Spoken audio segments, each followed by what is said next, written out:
आइए अब बिला तमहीद के आप हजरात के सामने मोहतरम सामईन नात और तकरीर में किस कदर गहरा रब्त और ताल्लुक है आप सभी जानते हैं। खिताबत ने चमनिस्तान आलम में कैसे बड़े बड़े कारनामे अंजाम दिए हैं। खिताबत ने ईमान यकीन की शमएं रोशन की हैं, रुश्दो हिदायत के दरिया बहाए हैं। उसने इंसानों को कैदो बंद की जिंदगियों से आज़ाद किया है। मजलूमों को जुल्म के खिलाफ अलमे बगावत बुलंद करने का हौसला दिया है। जालिमों की हुकूमत में तबाही मचाई है। कमजोरों को अपने हक के लिए लड़ना सिखाया है। खिताबत ने किलों के किले फतह किए हैं, मैदानों के मैदान जीते हैं। खिताबत जब नबी की जुबान तक पहुंची तो दावत हिदायत बन गई। जब वाइज की जुबान से आशना हुई तो नसीहत बन गई। जब किसी कायद या लीडर ने इसे अख्तियार किया तो तरानाए सियासत बन गई। अलगर्द खिताबत ने माशाअल्लाह ये 2 दिन के अंदर एक भाई को समझ में आया है। कुछ आया था महफिल में आंखें देखने, जब हुआ रुखसत तो मेला ले गया। दिल भाई पढ़ के उसने नाते पाके मुस्तफा सबके हिस्से का अकेला ले गया। मोहम्मद की तरह बिगड़ी बनाना किसको आता? पूरे मजमा का एक इम्तिहान लेना चाहता हूँ। मोहम्मद की तरह बिगड़ी बनाना किसको आता है? बुतों से कलमा तय्यब पढ़ाना। माशाअल्लाह जज़ाकल्लाहु अहसनुल जज़ा। मोहम्मद की तरह बिगड़ी बनाना किसको आता है? बुतों से कलमा तय्यब पढ़ाना किसको आता है? अगर है शौक है और जज्बा अजीज से और सुनने का, अलावा नोट 50 के 100 पढ़ाना किसको आता है? अलावा नोट 100 के 100 पढ़ाना किसको आता है? मोहतरम सामईन आइए, मैं ये कह रहा था कि खिताबत जब नबी की जुबान तक पहुंची तो दावत हिदायत बन गई। जब वाइज की जुबान से आशना हुई तो नसीहत बन गई। जब किसी कायद या लीडर ने इसे इख्तियार किया तो तरानाए सियासत बन गई। अलगर्द खिताबत ने हर जमाने के अंदर अलग अलग रंग और रूप में अपना जौहर दिखलाया है। क्योंकि खिताबत में जादू है, सहर है, तासीर है। शायर कहता है कि खिताबत वजद में आए तो फिर हथियार बन जाए। खिताबत वजद में आए तो फिर हथियार बन जाए।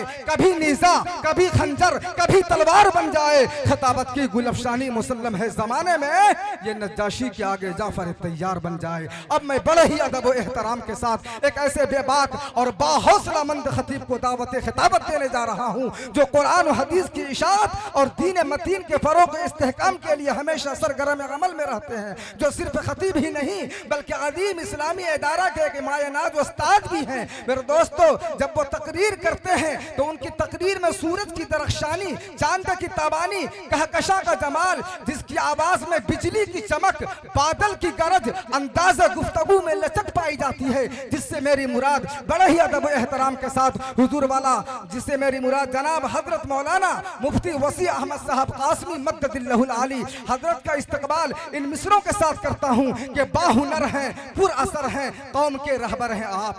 बाहुनर हैं, पुर असर हैं, कौम के रहबर हैं आप।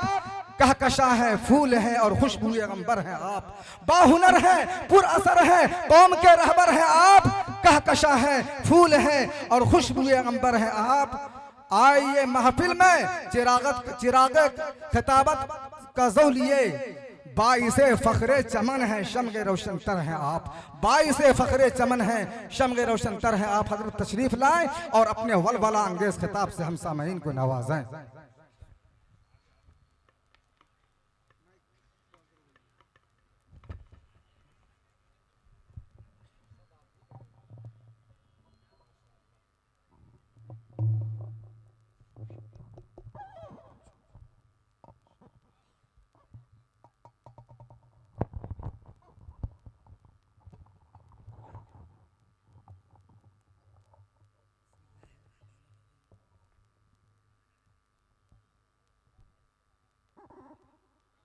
अस्सलामु अलैकुम व रहमतुल्लाहि व बरकातुहू। वालेकुम अस्सलाम व रहमतुल्लाहि व बरकातुहू। अल्हम्दुलिल्लाह अल्हम्दुलिल्लाह नहमदुहु व नस्तईनुहु व नस्तगफिरुहु व नु'मिनु बिही व नतवक्कलु अलैहि व नऊज़ु बिल्लाहि मिन शुरूरि अनफुसिना व मिन सय्यिआति अमालिना। मन यहदिहिल्लाहु फला मुज़िल्ल लहु व मन युज़लिलहु फला हादिय लहु व नशहदु अन ला इलाहा इल्लल्लाह व नशहदु अन्न सय्यिदना व सनदना व नबिय्यना व मौलाना मुहम्मद अब्दुहु व रसूलुहु। अम्मा बाद फ़अऊज़ु बिल्लाहि मिनश शैतानिर रजीम। बिस्मिल्लाहिर रहमानिर रहीम। लतुब्लवुन्न फ़ी अमवालिकुम व औलादिकुम वलतस्मउन्न मिनल्लज़ीना ऊतुल किताब मिन क़ब्लिकुम वल्लज़ीना अशरकू अज़न कसीरा वइन तस्बिरू व तत्तक़ू फ़इन्न ज़ालिका मिन अज़्मिल उमूर। वक़ाल अल्लाहु तबारक व तआला अयज़न या निसाअन नबी लस्तुन्न कअहदिम मिनन निसा इन इत्तक़ैतुन्न फला तख़ज़अन बिलक़ौल फ़यत्मअल्लज़ी फ़ी क़ल्बिही मरज़ वक़ुल्न क़ौलन मअरूफ़ा। सदक़ल्लाहुल अज़ीम। वक़ाल अन्नबी सल्लल्लाहु अलैहि वसल्लम ला युमिनु अहदुकुम हत्ता यकून हवाहु तबअन लिमा जीतु बिही औ कमा क़ाल अलैहिस्सलातु वस्सलाम। आज के इस रूह परवर और बावकार दो रोज़ा इजलास दस्तारबंदी के सदर आली कद्र स्टेज पर जलवा अफरोज काबिले कद्र हज़रात उलमाए किराम, बुजुर्गान मोहतरम, नौजवान साथियों, पर्दा नशीं हमारी दीनी ख़वातीन, वक्त बहुत महदूद है और आपके दरमियान आकर सआदत भी हासिल करनी थी, इसलिए मैं मुनासिब समझता हूँ कि सरे दस्त मौजू पर कुछ बात कर ली जाए। मुझे ये कहना है कि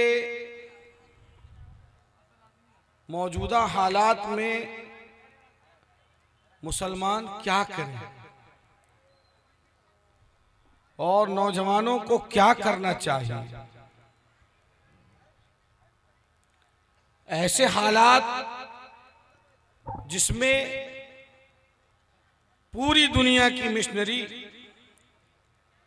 इस बात पर लग गई हो कि मदारिस, मसाजिद और खानकाहों से, उलमा से, मशाइख से अवाम का रिश्ता तोड़ दिया जाए और दोनों को दो ग्रुप में, दो फरीक में खड़ा कर दिया जाए। और इस सिलसिले में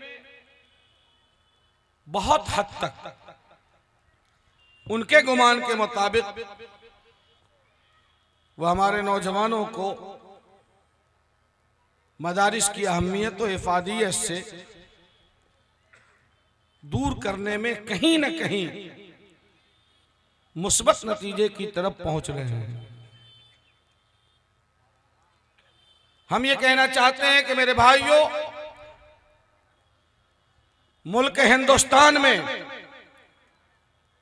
और पूरे आलम इस्लाम में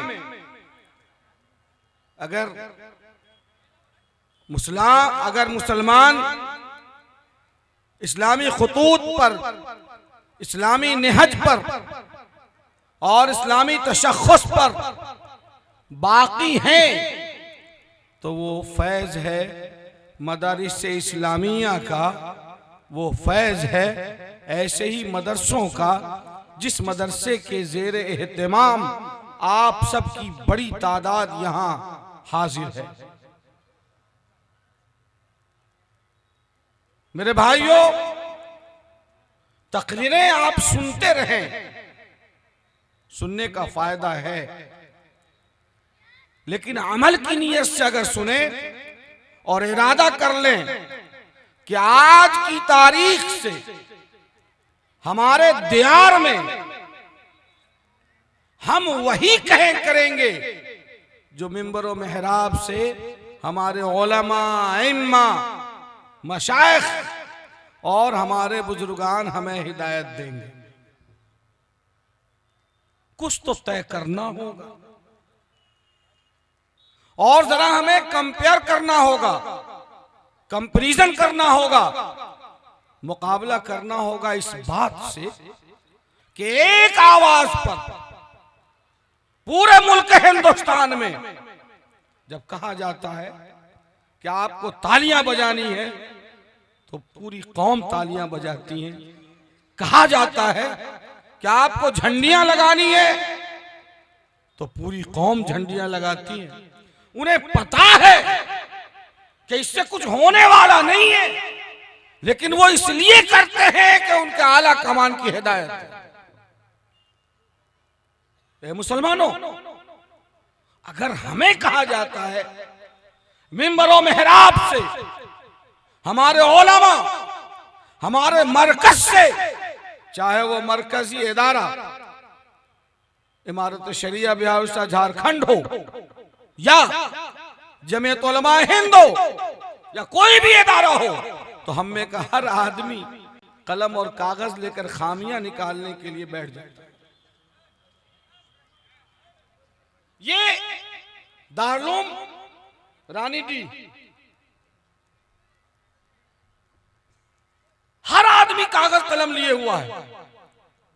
आमद क्या है, खर्च क्या है, मौलवी क्या कर रहा है, क्या सहूलत है, अरे यहां ऐसा हो रहा है, वहां वैसा हो रहा है, जलसे में इतना खर्च हुआ, ये आमद हुई है, पता नहीं मोहतमिम क्या करेगा। अरे मुसलमानों, सैकड़ों करोड़ की मंदिर बनकर खड़ी हो गई, कोई आदमी पूछने नहीं आया कि इसमें क्या खर्च हुआ और क्या आमद है और क्या ऑडिट है और कहाँ हिसाब है। उन्होंने ये देखा कि जो चीज हम चाहते थे वो चीज हो गई, तो वो सब के सब खामोश हो गए। और ये हमारे लोग हैं, हमारा मकसद है उलमा हुफ्फाज को तैयार करना, मिंबरों मेहराब को आबाद करना। सो इस मकसद में अल्हम्दुलिल्लाह तुम अल्हम्दुलिल्लाह इस मुल्क के उलमा और इदारे 100% कामयाब और बामुराद। और मैंने गुज़श्ता रोज एक बड़े इजलास में ये बात कही, हमने ये जिम्मा लिया कि मिंबरों मेहराब इंशाअल्लाह खाली नहीं हुआ होने दिया जाएगा। आप बता दीजिए, हर गांव में हुफ्फाज हैं, हर गांव में उलमा हैं, मुफ्तियान हैं, मुफस्सिरीन हैं, फुक़हा हैं और अच्छी सलाहियतों के मालिक कुर्रा हैं। कौम की जरूरत को बोरिया नशी मौलवियों ने पूरी की है और जिस निहज पे हम चल रहे हैं, इंशाअल्लाह इस जरूरत की तकमील के लिए हर तरह की कुर्बानियां देते रहेंगे। लेकिन हमें बाबरी मस्जिद के मामले में अच्छे एडवोकेट की भी जरूरत महसूस हुई। ये गुनहगार चूंकि बोर्ड का भी रुकने तासीसी है, इसलिए उसकी हकीकतों से वाकिफ हमें मजबूर होकर जनाब राजीव धवन जी की खिदमत लेनी पड़ी, जनाब कपिल सिब्बल जी की खिदमत लेनी पड़ी। कौम ने हमें कहां वैसा आदमी दिया। क्या 96% बच्चे जहां जा रहे हैं उनकी जिम्मेदारी नहीं है कि कौम के दूसरे मामलात के लिए अफराद साजी करें, रजाले कार तैयार करें। ये सिर्फ हमारी जिम्मेदारी। जो आ रहा है मदरसे में तो धक्का मार रहा है, जो आ रहा है अपने गुस्से को मदरसे पे उतार रहा है। मेरे भाइयों, ये बोहरिया नशीं उलमा हैं जिन्होंने कुर्बानियां देकर दारुल रानी डी जैसे इदारे को कामयाब किया, और ये सिलसिला इंशाअल्लाह क़यामत तक जारी रहेगा, यकीन मानिए।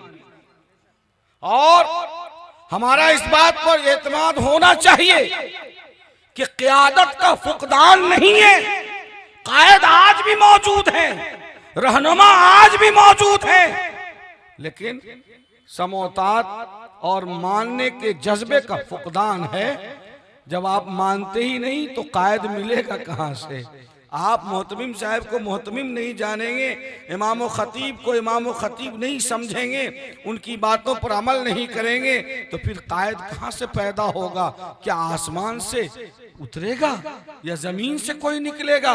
कायद मौजूद है, क़यादत का फुकदान नहीं है। क़यादत को तस्लीम करने का और मानने का फुकदान।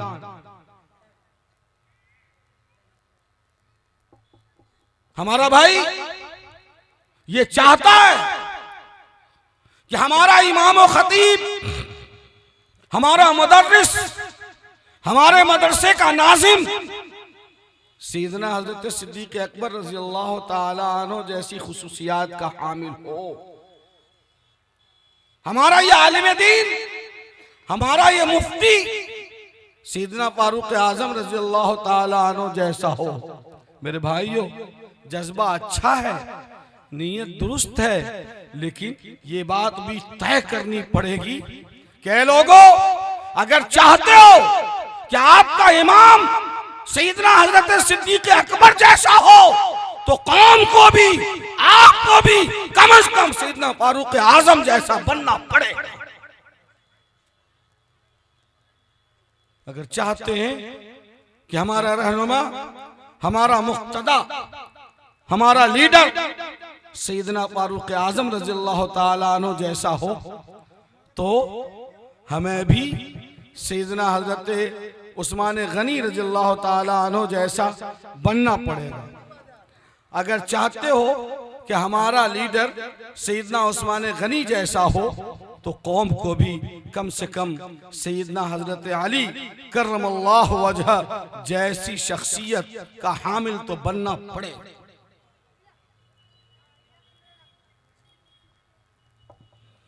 मेरे साथियों, इस पूरे मजमे के लिए पैगाम यह है कि हम में का हर शख्स आज ये तय करे कि वो हालात की सितम ज़रीफी से इसलिए नहीं घबराएगा कि उसके कल्बो जिगर में ला इलाहा इल्लल्लाह मुहम्मदुर रसूलुल्लाह का नूर बसता है और उसका सीना नूर ईमानी से मामूर है। मेरे भाई, एक जरूरी ऐलान सुन लें। ये मंगना अंसारी की बच्ची है, छोटी सी है, जो सरौनी बाजार की है। ये बच्ची स्टेज के करीब है। इनके जहां भी सरपरस्त और माँ या बाप हो या कोई जिम्मेदार हो, तो वो स्टेज के करीब आ जाएं। और ये छोटी सी बच्ची है जिसकी उम्र तकरीबन 5 से 6 साल है। आप यहां से उनको हासिल करें।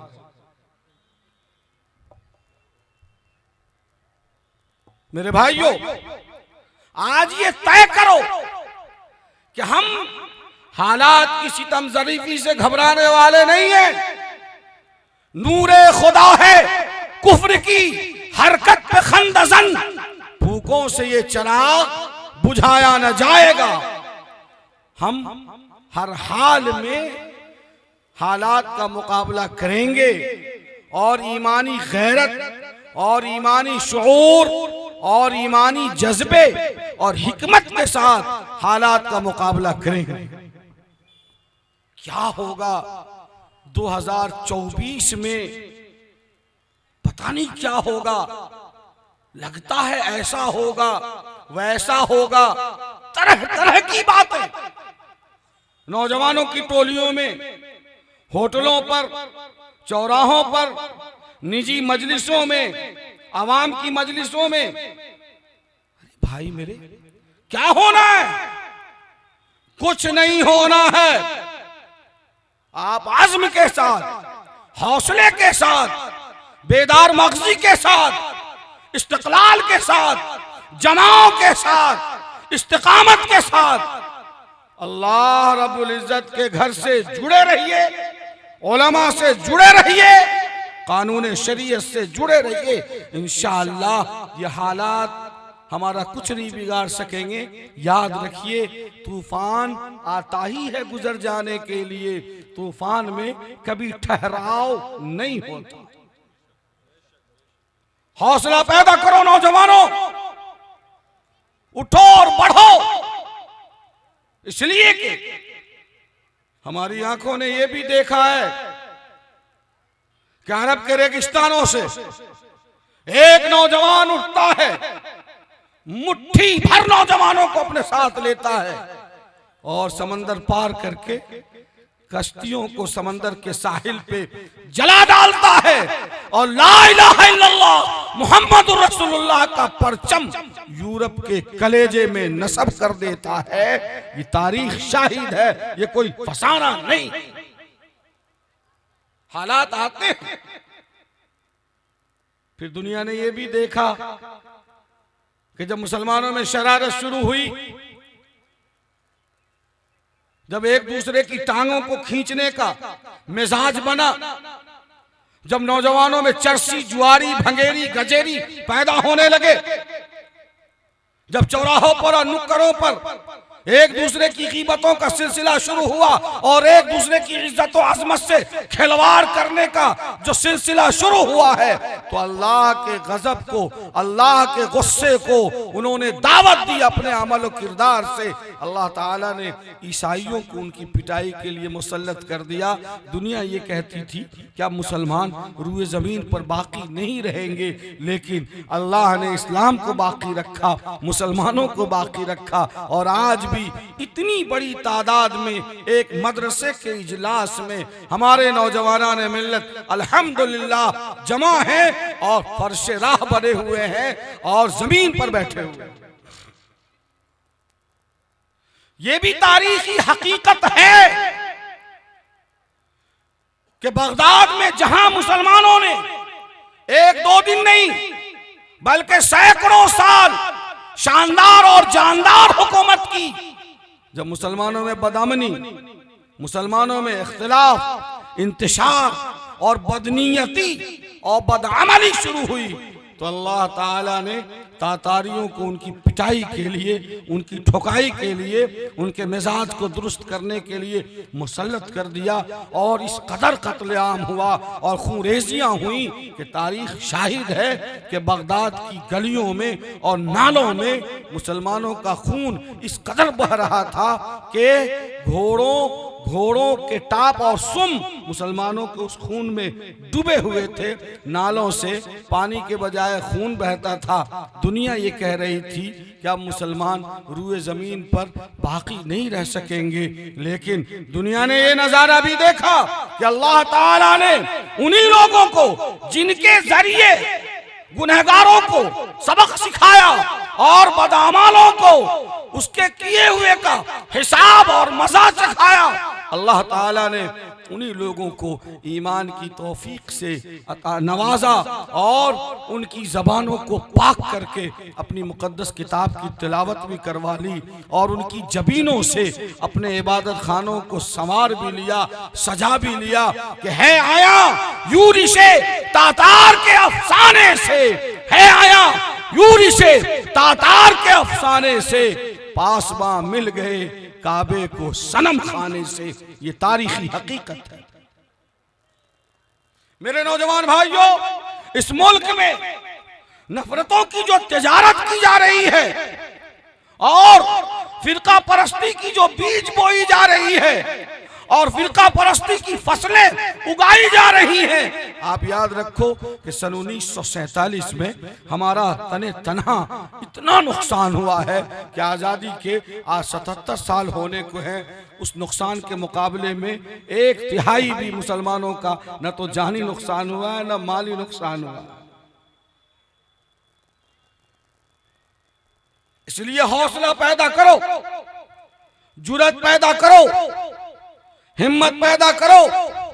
खौफ और हरास और सरासीमगी और दहशत के माहौल से अपने आप को निकालो।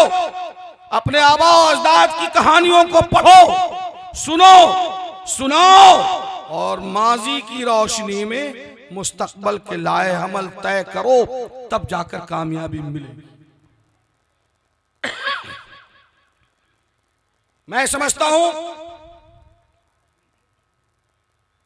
कि लोगों को आप प्लानिंग करने दीजिए। वो 2014 से 24, 24 से 34 की प्लानिंग करते रहे।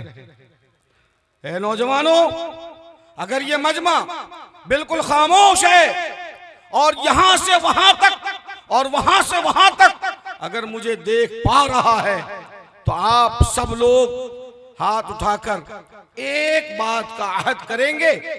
बोलो, क्या आप सब करेंगे? इंशाअल्लाह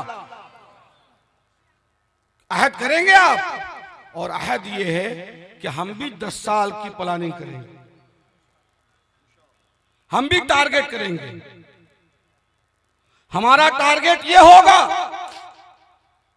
कि दारुल रानीडी के जरिए, मकातिब के जरिए, मदारिस के जरिए हम अपने बच्चों के दीनो ईमान की मरम्मत का काम करेंगे। इसलिए कि ये दीन और ईमान के मरम्मत के कारखाने हैं। ये काम अपनी जगह मुसल्लम है और ये सिलसिला, ये बोहरिया नशी उलमा इसलिए करते रहेंगे कि अल्लाह ने इनको इसी काम के लिए मुंतखब किया है। आप धक्के देकर निकाल दो, ये अपनी तहरीक से और अपनी खिदमत से बाज आने वाले नहीं हैं कि न पूछ इन खिरका पोशों की इरादत हो तो देख इनको यदे बैजा लिए बैठे हैं अपने आस्तीनों में, और तमन्ना दर्द दिल की है तो कर खिदमत फकीरों की, नहीं मिलता है गोहर बादशाहों के खजीने। दीनो ईमान की दुरुस्तगी के साथ साथ 10 साल का हमें टारगेट करना है। और वो टारगेट ये है कि हमारे बच्चों को आला तालीम के लिए तैयार करना है। कॉम्पिटिटिव एजुकेशन, मुकाबला जाती तालीम के लिए हमें तैयार करना है। हमें एजुकेशन के लिए बजट बनाना है और हमारे बच्चों को इस लायक बनाना है कि वो अपनी कौम के लिए आबरू बन सके, अपनी कौम के मुस्तकबल के लिए वो संगे मील बन सके और अपनी कौम के खोए हुए हुकूक को छीन कर लाने की क्वालिटी और सलाहियत वो पैदा कर सके। यह आज़म करना होगा। और मुसलमानों, याद रखो कि अगर इस मुल्क हिंदुस्तान में इज्जत के साथ, वकार के साथ जिंदा रहना चाहते हो, अगर अपने बच्चों का मुस्तकबल दुरुस्त और रोशन करना चाहते हो, तो हर हाल में तालीम के लिए, एजुकेशन के लिए बजट बनाना होगा और गाढ़ी कमाई की रकम बच्चों की तालीम में और एजुकेशन में हमें लगाना होगा। उसके अलावा कोई और रास्ता इस वक्त है ही नहीं।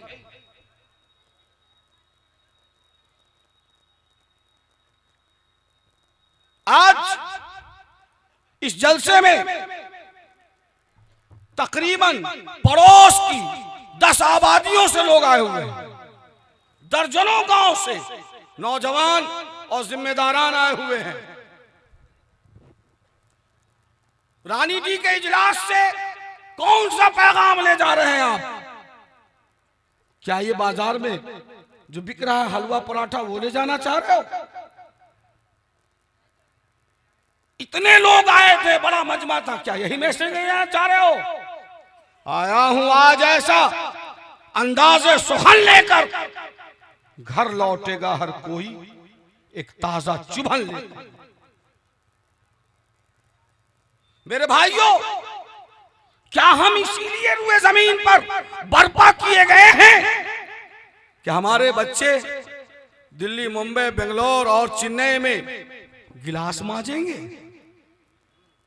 क्या हमारे बच्चे रिक्शा खींचेंगे? क्या ठेला खींचेंगे? क्या हम इसीलिए बनाए गए हैं?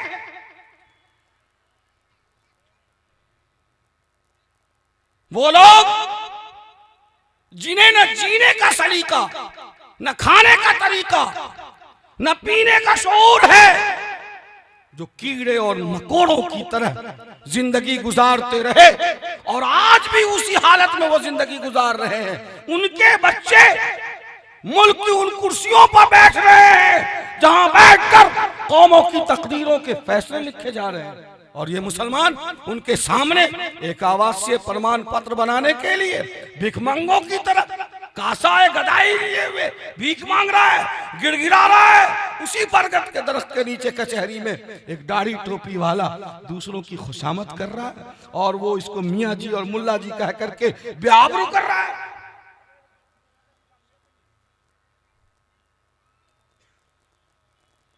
क़ुव्वते फिक्रो अमल पहले फना होती है, फिर किसी कौम की शौकत को ज़वाल आता। आज का ये मजमा कसम खाकर उठे, तय करके उठे कि मेरा जो ये बच्चा 5th क्लास में है, 6th क्लास में है, मेरा जो ये बच्चा 9th में है, मेरा जो ये बच्चा 10th क्लास में है, इसे हर हाल में हमें डॉक्टर बनाना, इसे हर हाल में हमें SDO बनाना है, इससे हर हाल में हमें SP बनाना है, इससे हर हाल में हमें IIT का इंजीनियर बनाना है। मैं इन दिनों कुरान करीम पढ़ने और पढ़ाने की तकरीर बिल्कुल नहीं कर रहा, इसलिए कि हमारा अकीदा और ईमान इस बात पर है कि कुरान करीम की तिलावत नमाज में क्या है? जोर से बोलो, अरे बोलो जोर से। फर्ज है कम से कम एक बड़ी आयत या 3 छोटी आयतों की तिलावत नमाज में फर्ज। कुरान नहीं तो नमाज नहीं, और नमाज नहीं तो वो मुसलमान कहां है?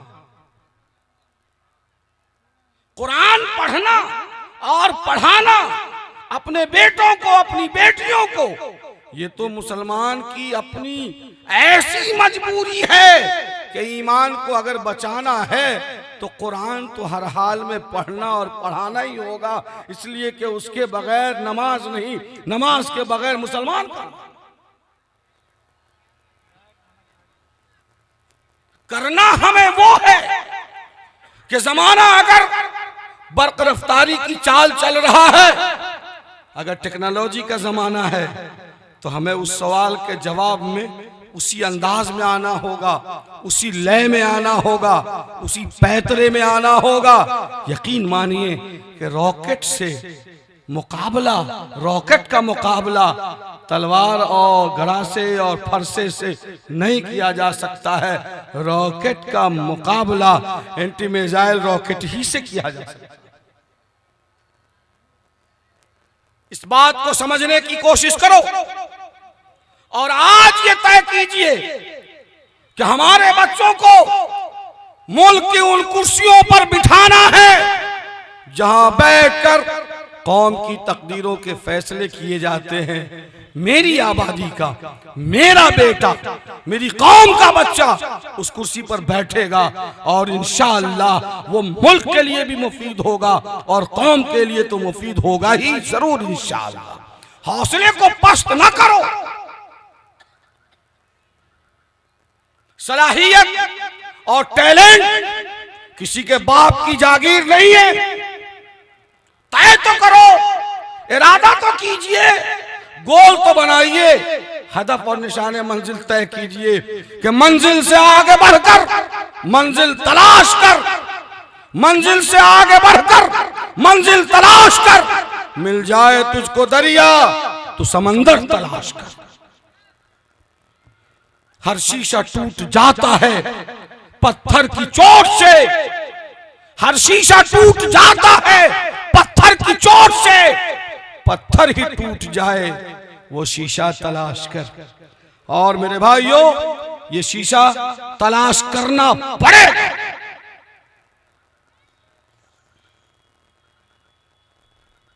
अगर हमने इरादा किया तो हमारे इस इलाके से एक दो नहीं दर्जनों आईएएस होंगे इंशाअल्लाह, दर्जनों डॉक्टर होंगे इंशाअल्लाह। आज दारुल रानीडीह का ये स्टेज पूरी कौम को ये पैगाम देता है कि जैसे समाज और मुआशरे में एक आलिम दीन की जरूरत है, एक मुफ्ती शरअ की जरूरत है, वैसे ही इस समाज को और इस मुआशरे को एक बेहतरीन डॉक्टर की भी जरूरत है, और एक बेहतरीन साइंटिस्ट की भी जरूरत है, और एक बेहतरीन इंजीनियर की भी जरूरत है, और एक बेहतरीन टेक्नोलॉजिस्ट की भी जरूरत है। ये काम कीजिए और मैं आप सबको यकीन दिलाता हूं कि 10 सालों का अगर हमने टारगेट कर लिया, छोड़ दीजिए इस बात को मेरे भाइयों कि इस मुल्क में क्या होना है और सियासत किस रुख पे जा रही है और कौन क्या सियासत के उफुक पे तमाशे बना रहा है और कौन सा कौसे कज़ह निकल रहा है, कौन सी पार्टी किधर जा रही है। सूझबूझ के साथ मुत्तहिद हो जाओ। अरे अगर मरना भी पड़े तो सब लोग साथ मरेंगे मिलकर, तो उसमें भी एक लुत्फ है, उसमें भी एक मजा है कि मर गए अम्बोह जश्ने दा। किस्तों में क्यों जाते हो, अलग अलग क्यों जा रहे हो मेरे भाइयों? किधर कौन जा रहा है?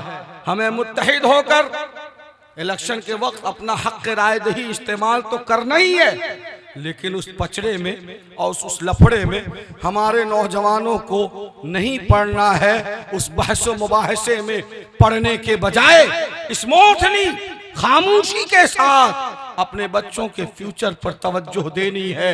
अगर हमने वाकयातन दिल से अपने बच्चों को आगे की तालीम के लिए तैयार किया तो आने वाले 10 साल के बाद रिजल्ट हमारे हिस्से में आएगा और मुल्क की तस्वीर कोई कुछ और होगी और मुल्क की ये पोजीशन नहीं होगी जो पोजीशन इस वक्त हमारे साथ है।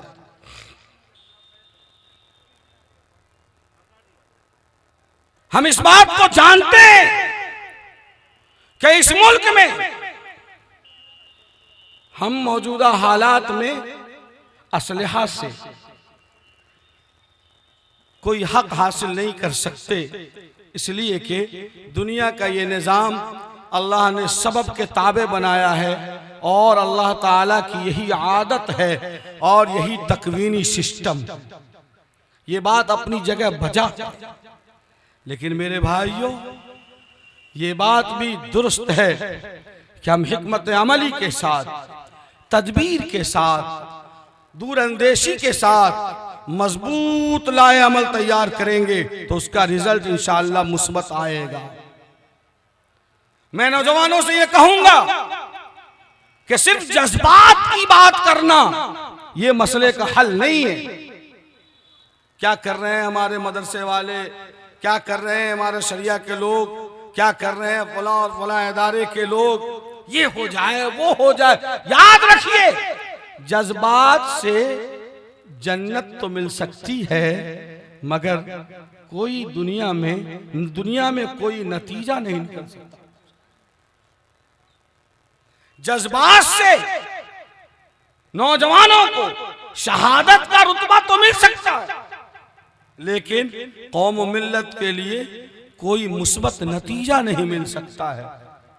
ईमानी विरासत, ईमानी गैरत और ईमानी हिकमत का तकाजा ये है कि हम प्लान करें और वो प्लानिंग ये है कि हम अपने बच्चों के हाथों में असलहा तो थमाएं, लेकिन वो असलहा लोहे का नहीं होगा बल्कि वो एजुकेशन का असलहा होगा। अगर हम इस मुहिम में कामयाब हो गए तो नफरतों का तूफान खत्म होगा और सियासत का रुख भी तब्दील होगा और इस मुल्क की तस्वीर बिल्कुल बदल जाएगी। इसलिए आज के इस इजलास में क्या पूरा मजमा इस बात पर अज़्म करता है, क्या आप सब अहद लेते हैं हमारे साथ कि इंशाअल्लाह हम सब अपने बच्चों की तालीम के लिए एजुकेशन का बजट बनाएंगे? क्या हम लोग बनाएंगे इंशाअल्लाह? कौन लोग हैं जो अपने बच्चों को आला तालीम के लिए वो आगे बढ़ाएंगे? हाथ उठाइए। कौन लोग हैं? कौन है? अल्लाह ताला कबूल फरमाए। इसके बगैर इस मुल्क में इज्जत व आबरू के साथ जीने का कोई चारा कार नहीं। दूसरी बात हमें यह कहनी है कि मेरे भाइयों, इस वक्त जो यूनिफॉर्म सिविल कोड के ताल्लुक से बाज़ रियासतों में ये तूफान बदतमीजी पैदा की जा रही है कि वरासत का कानून मुसलमानों के लिए यूनिफॉर्म सिविल कोड की रोशनी में खत्म होने जा रहा है। इसलिए कि अल्लाह रब्बुल इज्जत ने जायदाद की तकसीम का जो कानून बनाया है उसकी बुनियाद निज़ाम आदल पर है। अल्लाह ने फरमाया युसिकुमुल्लाहु फी औलादिकुम लिज़्ज़करि मिस्लु हज़्ज़िल उन्सयैन। जायदाद के बंटवारे में बेटे को 2 हिस्सा और बेटी को 1 हिस्सा, ये अल्लाह ताला ने फैसला फरमाया है और यही वरासत का कानून है जो इस्लामी शरीयत का कानून है। अब इस मुल्क में पूरी प्लानिंग हो चुकी है और जमीन तैयार है और कई रियासतों में वो अमली तौर पर नाफिज किया जा रहा है कि ऐसा कुछ नहीं होगा।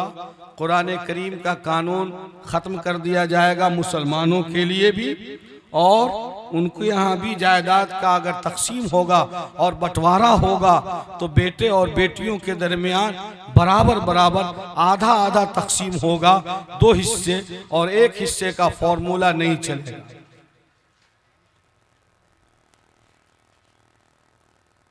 इस्लाम का कानून है कि कोई शख्स, कोई मुसलमान बवक्ते जरूरत अगर सलाहियत है, ताकत है, कुदरत है और वो जरूरत महसूस भी करता है तो 1 से ज़ायद निकाह करने की उसके लिए गुंजाइश मौजूद है। फन्किहू मा ताब लकुम मिनन निसा मसना व सुलास व रुबा फ़इन खिफ्तुम अल्ला तअदिलू फ़वाहिदतन औ मा मलकत ऐमानुकुम। अगर तुम्हें डर हो कि बीवियों के दरमियान इंसाफ नहीं कर सकोगे तो सिर्फ 1 ही बीवी पर इक्तफा किया जाए।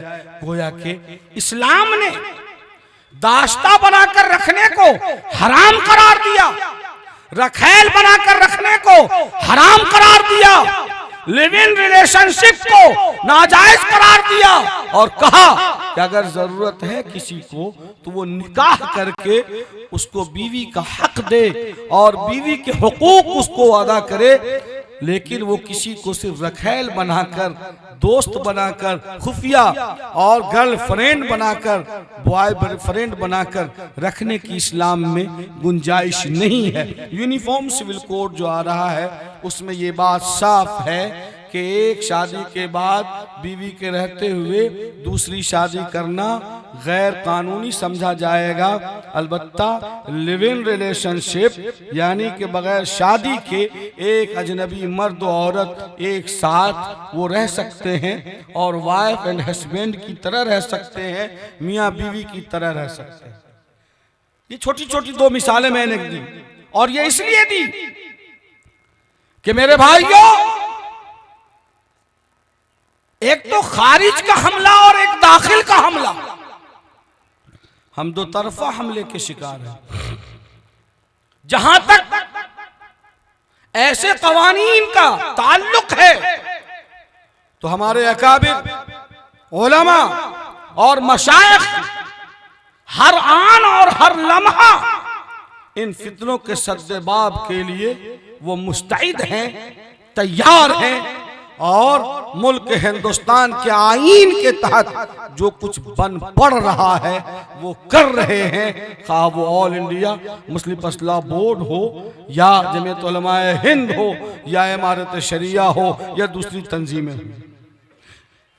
मैं ये बात साफ कर दूं कि खारिज से होने वाले हमले का दिफा करना, जवाब देना आसान है, इसलिए कि हम सबों का अकीदा है कि जो जान मांगो तो जान दे दें, जो माल मांगो तो माल दे दें, मगर ये हमसे न हो सकेगा, नबी का जाहो जलाल दे दें। ये सिलसिला चलता रहेगा और चल रहा है। हमारा ये भी नजरिया है कि ताज़ीम इक़्तिदार जरूरी तो है, मगर इतना न सर झुका कि दस्तार गिर पड़े। हम दस्तार की कीमत पर कोई सौदा नहीं कर सकते, ये चीज अपनी जगह तय है, लेकिन हम उस मुसीबत का और उस फितने का क्या करें जब मुसलमान खुद अपनी हाथों से अपनी शरीयत को तोड़ रहा है और अपने पांव से अपनी शरीयत का मजाक उड़ा रहा है और रौंद रहा है। आखिर इस फितने का मुकाबला हम कैसे कर सकते हैं और इस फितने पर हम काबू कैसे पा सकते हैं? मेरे भाइयों, अल्लाह ने जो जायदाद में बहनों और बेटियों को हिस्सा देने का हुक्म फरमाया और ताकीदी हुक्म फरमाया है, क्या मैं ये बात इस स्टेज से नहीं कह सकता हूँ कि इतना बड़ा मजमा है और इतनी बड़ी आबादियां हमारी हैं पूरे एक एक गांव में 2-4 लोग भी ऐसे हैं जो खड़े होकर ये कह सके अपने उलमा और मशाइख के सामने कि जी हाँ, मैंने अल्लाह के इस हुक्म पर अमल किया है और मैंने अपनी बहन का हक जायदाद से निकाल कर दे दिया है कोई आदमी? नहीं। तो शरीयत का मजाक हम खुद बनाए, हम इसलिए करेंगे कि शरीयत हमारे बाप की जागीर है।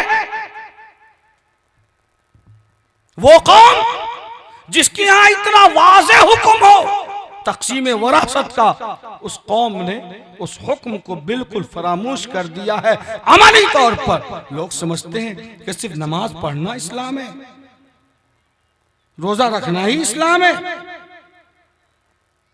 चंदे में ज़कात की रकम निकाल दिया तो बड़ा तीर मार दिया, हज कर लिया तो यही इस्लाम है। क्या जायदाद की तकसीम शरई निहज के मुताबिक करना और अहले हक को उसका हक निकाल कर दे देना और बहन और बेटियों का हिस्सा जो कुरान ने तय किया है उस तयशुदा मामले के मुताबिक उसका हिस्सा दे देना, क्या ये इस्लाम नहीं है? क्या ये कुरान नहीं है? अगर है तो किस आयत के जरिए हमने इस्लाम के इस अहम हुक्म को मनसूख कर दिया है? कहीं ऐसा तो नहीं है कि हमने अल्लाह के कानून को इज्तिमाई तौर पर तोड़ने का मिजाज बना लिया है, इसलिए अल्लाह ने बतौर आज़ाब के हुकूमत को उसके खिलाफ करने पर मजबूर कर दिया है। अब वो कानूनी तौर पर हमसे हमारा वो शरई हक सल्ब करना चाहता है।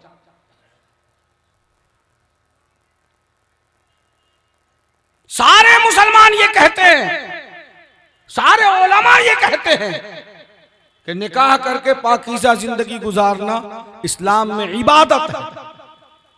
यही वजह है कि निकाह कभी फर्ज होता है, कभी वाजिब है, कभी सुन्नत मुअक्कदा है, कभी हराम है, कभी मकरूह तहरीमी है और कभी मकरूह तंज़ीह है। ये फर्ज, वाजिब, सुन्नत ये इबादत की किस्मों में शामिल है। क्या ये बात सही नहीं है कि हमने निकाह को मुश्किल नहीं मुश्किल तरीन बना दिया है? क्या हमारी बेगैरती की वजह से, हमारी बेहमियती की वजह से, हमारी हरामखोरी की वजह से, हमारे गैर शरई अमल की वजह से क्या इर्तिदाद के दरवाजे हमारी कौम की बच्चियों में नहीं खुल गए? क्या आज बच्चियां वो अपनी दहलीज से कदम बाहर नहीं कर रही हैं? वजूहात क्या है? रीजन क्या है? सबब क्या है? बहुत आसान है मिंबर पर माज़ अल्लाह कह देना, बहुत मुश्किल है खलवत में गुले गुलगू से बच जाना। ऐ नौजवानों, अगर हमदर्दी है अपनी बेटियों से, अपनी बहनों से और कौम की बेटियों से, तो हमें तय करना होगा, हमें एक फैसला लेना होगा कि मैं मुसलमान हूं, इसलिए आज की तारीख से मैं हरामकारी से तौबा करता हूं। अब हम में का कोई भी नौजवान न तो किसी के बारात में जाएगा और न किसी बारात को अपने यहां आने की दावत है। जुर्रत है, हिम्मत? अगर ये जुर्रत नहीं है तो फिर इस जलसे में आने की कोई जरूरत नहीं है, ये कोई तमाशा है।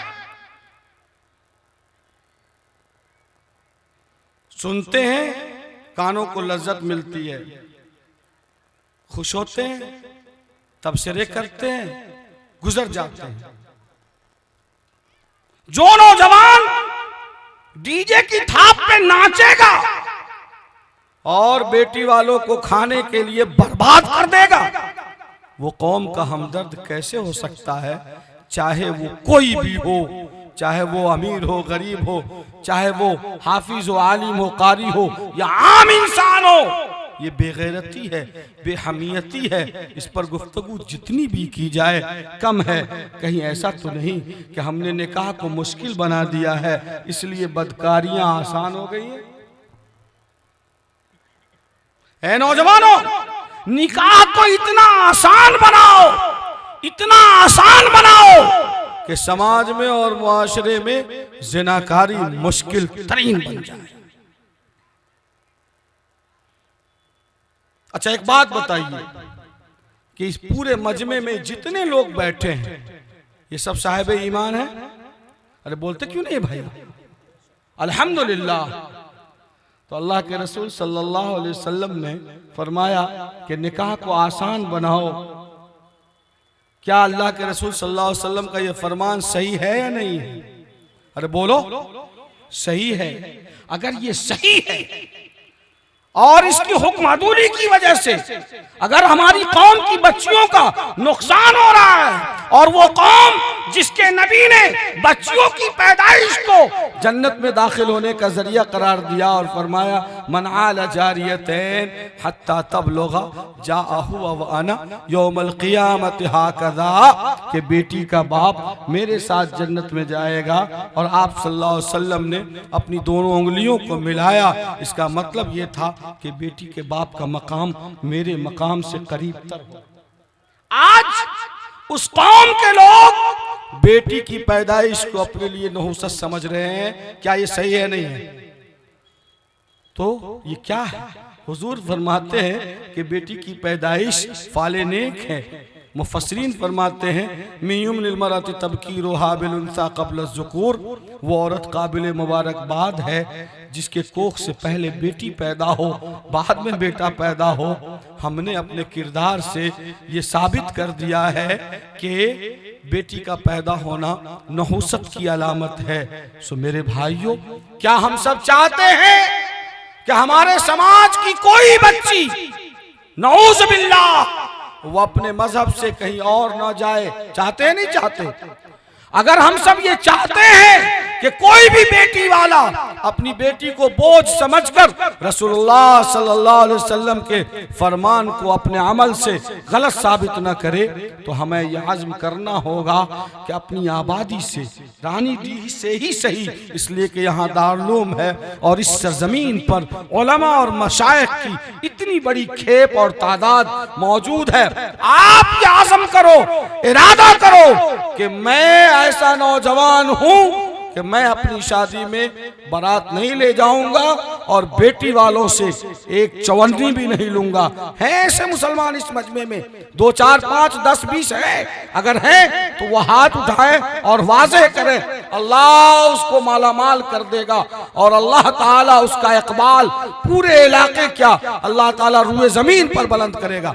हैं ऐसे लोग, बोलिए, ऐसे नौजवान जो गैर शादीशुदा हैं और वो इरादा कर रहे हैं कि मैं बगैर बारात के और बगैर लेन देन के शादी करूंगा। कितने लोग हैं? हाथ उठाना जरा, अगर मोमिन है तो हाथ उठाइए जरा, मैं देख नहीं पा रहा हूं रोशनी में, हाथ उठाइए। बस इतने ही लोग हैं, उठाए रखिए, उठाए रखिए। आप अपने बच्चों का इंशाअल्लाह बगैर बारात के करेंगे? बारकल्लाहु फीकुम। तो किसी इनकलाब की आमद का इंतजार न कर, जो हो सके तो खुद ही इनकलाब पैदा कर। इसी आबादी से, इसी सरजमीन से ये इनकलाब पैदा होगा। और यकीन जान लो, अगर आपने ये काम कर दिखाया तो जितने लोग आपको देखकर निकाह को आसान तरीके पर करेंगे, कयामत तक आपको उसका सवाब मिलता रहेगा इंशाअल्लाह। अल्लाह ताला हम लोगों को अमल की तौफीक अता फरमाए। लगता है कि मेरा वक्त खत्म हो गया है। ये जो स्टेज के कराइन हैं वो बता रहे हैं कि अब वक्त में गुंजाइश शायद नहीं है, लेकिन बहरहाल तवील गुफ्तगू करना कोई कमाल की बात नहीं है। मुख्तसर में जो मैंने पैगाम दिया है कि मुल्क के हालात से हमें नहीं घबराना है इंशाअल्लाह, ठीक है।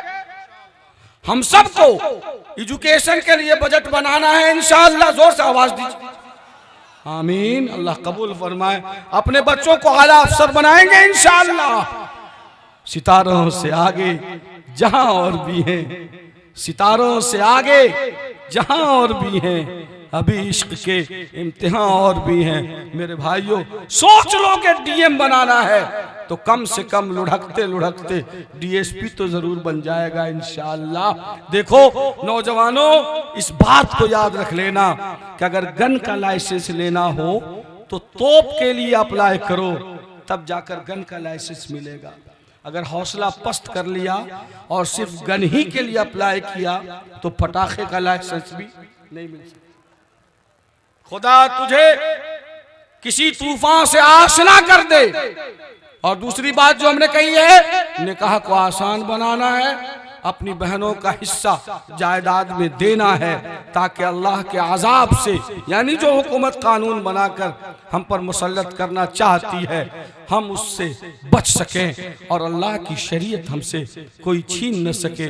आखिरी बात यह है कि हजरतुल उस्ताद हजरत मौलाना काज़ुल क़ुज़ात हजरत काजी मुजाहिद इस्लाम कासमी रहमतुल्लाह अलैह फरमाते थे कि लोगों देखो, किसी रास्ता को बंद करने के लिए क्या है, एक रास्ता है जिस पे हम चलते आ रहे हैं, वो बना हुआ है।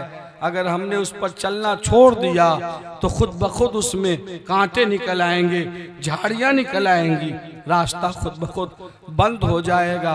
उसको बंद करने की ज़रूरत नहीं है।